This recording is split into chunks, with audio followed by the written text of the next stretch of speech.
E agora já com os discursos, quer de André Ventura, quer de António José Seguro, agora Presidente da República. A Judite de Sousa, há pouco falavas, e vou pegar aqui outra vez, nesta frase que fica, falavas do homem normal, o homem normal que agora é Presidente. Isso já esteve patente neste discurso? Já foi o discurso do Presidente?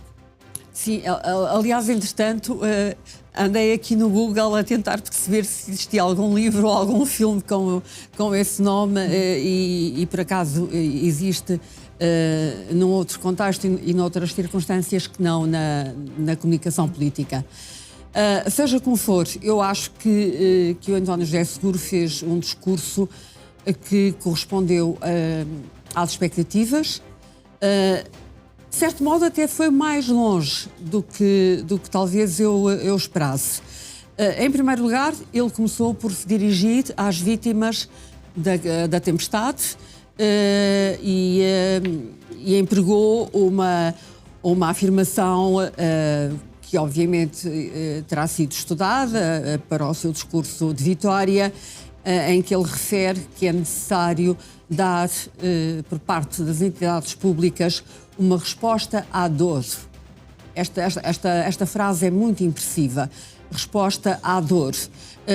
Concluindo ele que, e disse, é preciso responder com eficácia e encontrar soluções e respostas para que estas situações não se repitam, e mostrou uma atitude de exigência em relação esse já é um recado, ao governo. Já é o primeiro recado para o governo, quando diz também que não vai tolerar burocracias para justificar uma ausência de resposta. Sim.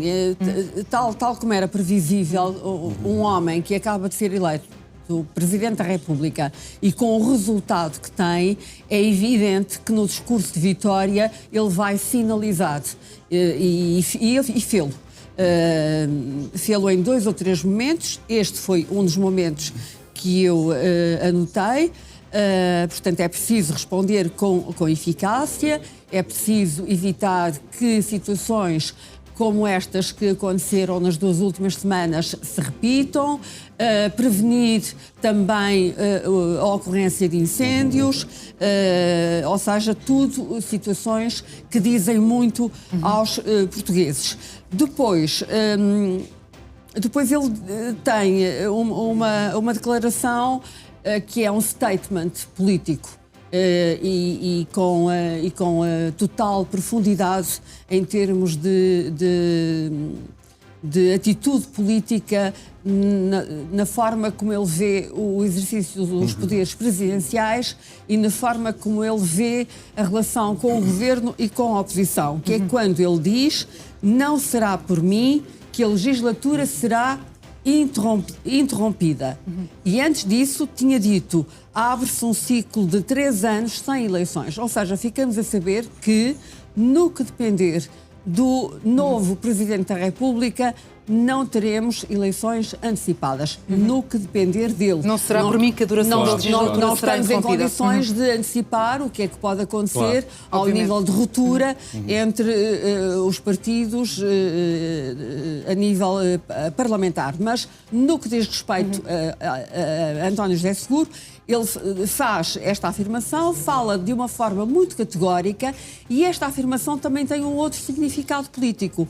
É que ele distancia-se daquele que foi o segundo mandato de Marcelo Rebelo de Sousa. E em que ponto é que se distanciam? Porque, vamos lá ver, porque o Marcelo Rebelo de Sousa acaba por estar e por ter ficado associado como o presidente a várias dissoluções do Parlamento. Portanto, esta frase, por um lado, garante, por parte de Seguro, estabilidade política, por outro lado, assinala uma diferença de estilo e de concepção do poder relativamente ao seu antecessor. Depois, uma ideia para só para terminar, acho que ele teve uma grande serenidade e uma grande compostura quando é, por exemplo, questionado sobre se fará um segundo mandato. Quer dizer, ele acaba de ser eleito Presidente da República, é o político mais votado sempre em eleições presidenciais, tem 63 anos e pergunta-lhe sobre um segundo mandato.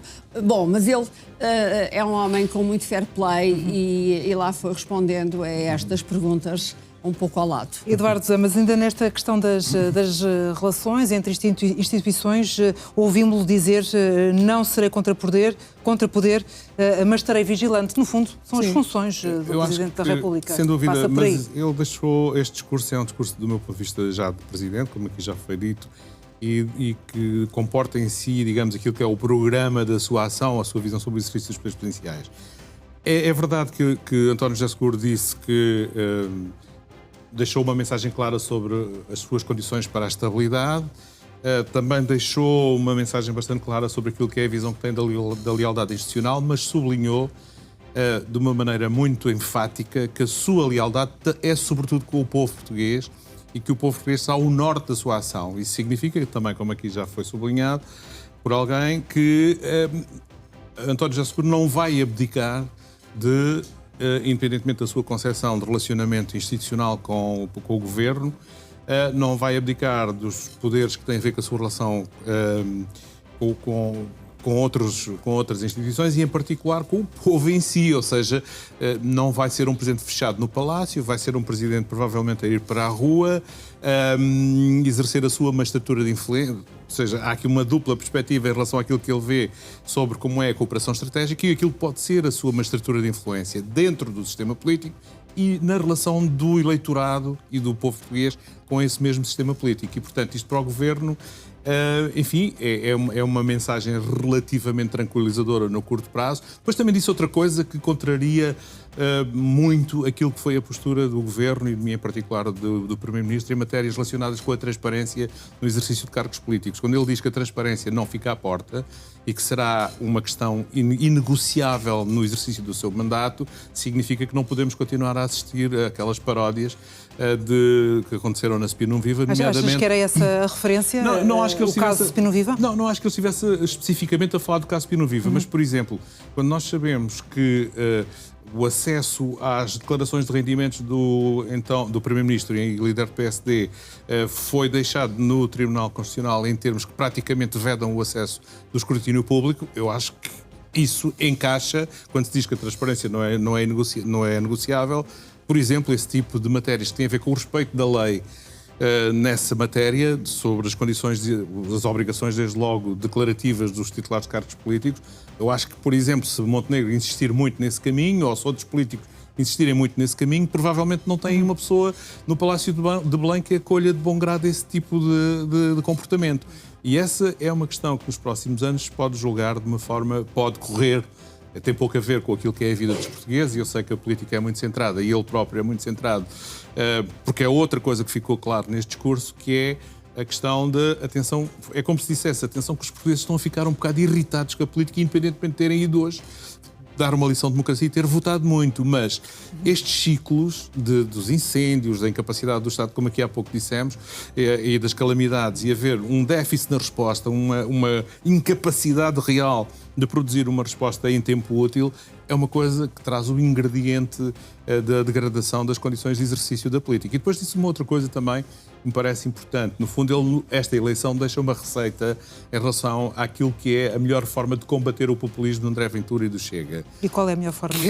Que é a forma como ele o fez, que é enfrentar da forma como o fez nos debates, que lhe ganhou tanto na primeira volta como na segunda, é desmontar, é falar para os eleitores do Chega e é afastar de vez essa teoria um bocadinho bizarra dos cordões sanitários, cuja eficácia até hoje é conhecida e é zero para o próximo disso.